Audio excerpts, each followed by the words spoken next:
Hey everyone, welcome back. If your combatant still feels weak, even after farming for hours, there's a high chance you're upgrading the wrong system first. Many beginners spend resources on gear or refinement too early, and end up progressing much slower without realizing why. So in this video, I'll show you exactly what to farm first between memory fragments, gear, and gear refinement, especially if you're a new or returning player. As promised in my previous video, today we're doing a full beginner-friendly guide to combatant builds. Before we go deeper, let's quickly understand what each system actually does. Memory fragments. These increase your combatant's base stats. Gear. These only give stats during battle when equipped. Gear refinement. This upgrades your gear by adding additional battle bonuses. God Hammer. A late-game upgrade system that adds random bonus effects taken from many gear types in the game. Don't worry about the details yet. First, let's understand the most important part. Farming priority. If you are a new or returning player and feel confused about where to spend your time, this is my recommended progression path. Early game memory fragments first. Memory fragments should be your highest priority early on. Why? Because they drastically increase your combatant's base stats, giving the biggest power boost for the lowest effort. You can obtain them from weekly chaos or zero system runs, with up to 4 resets per week, or farm them manually through the simulation memory fragment dungeon. You can also create them through crafting using a special currency. This allows you to craft specific sets, slots, and even main stats. However, the substats are still RNG-based. Because this currency is extremely rare, make sure to use it wisely. I highly recommend farming until you complete at least 3 full sets, enough for 1 full team of combatants. This alone will make a noticeable difference in your overall strength. Mid-game gear and more memory fragments. As enemies and events become harder, permanent stats alone are no longer enough. This is when you start focusing on farming good gear, while continuing to expand your memory fragment collection. Gear can be obtained through Chaos and Zero systems, with more than 200 available pieces ranging from blue to purple quality, including seasonal variants. At this stage, aim for at least 6 full memory fragment sets, because many activities require 2 separate teams of 3 combatants each. More teams means more preparation is needed. Late game, refinement, God Hammer, and more fragments. Once your builds are stable, refinement becomes your next power increase. Gear refinements add additional battle stats and can be farmed from both exterior and interior underground arena, as well as certain special unidentified areas. These gears may already drop with refinement effects applied. Now about God Hammer. This is a newer system that adds extra buffs pulled randomly from the entire gear pool. Because the outcome is highly RNG-based, I don't recommend chasing a perfect God Hammer early. Instead, treat it as a bonus upgrade.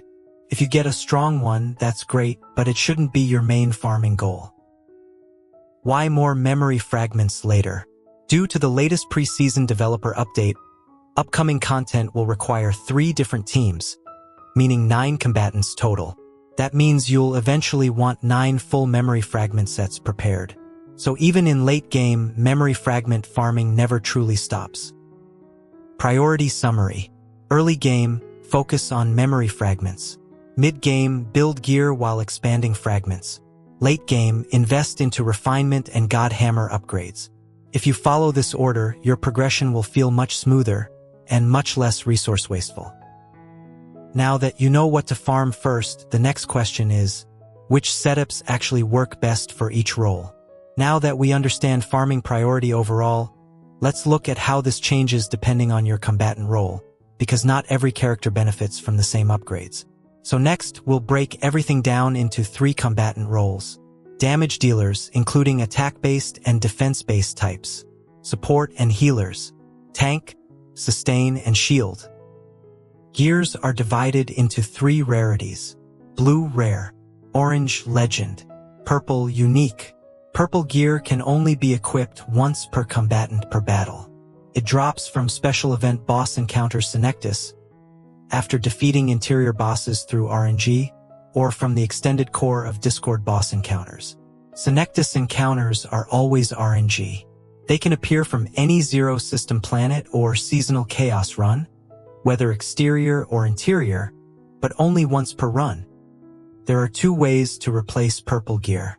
If it is the same slot, you can replace it directly, for example, armor to armor. If it is a different slot, you must first replace the existing purple gear with another gear, then obtain a new purple drop from future events. Each Zero System planet and seasonal chaos rotation has its own unique gear pool, with only a few overlaps. Difficulty recommendation. If you are strong enough, always farm save data at difficulty 8. This allows tier 15 rewards, the highest faint memory capacity, and access to 5-star grade gear. If you are not strong enough, difficulty 7 is acceptable. The faint memory cap is slightly lower, but 5-star gear is still obtainable. Difficulty 6 lowers gear quality to 4 stars. Not recommended. Early gear strategy. For early save data builds, use any decent gear. Stat differences are relatively small at this stage. Focus on getting the correct card epiphanies first, rather than chasing perfect gear immediately. This is where many players make mistakes and burn out quickly. Build a strong deck with good epiphanies first, then gradually hunt for better gear later. The same philosophy applies to Gear Refinement and God Hammer. Each refinement added to gear costs 10 faint memories. God Hammer uses the same cost. The cap per save data run is 3 refinements plus 1 God Hammer, totaling 40 faint memories. This directly affects final save data calculations. So prepare your build target early, and avoid exceeding the faint memory cap, as this can disrupt your final save data outcome. You can change gears freely, but injected refinements remain tied to the same slot. Existing refinements can be modified inside the underground arena. As for God Hammer, currently it is completely RNG. The effect pool is extremely large, making it unreliable to target specific outcomes. Again, treat it as a bonus. Now that you understand the progression foundation, in the next video we'll break down the best memory fragment setups, gear choices, and refinement priorities for each combatant role.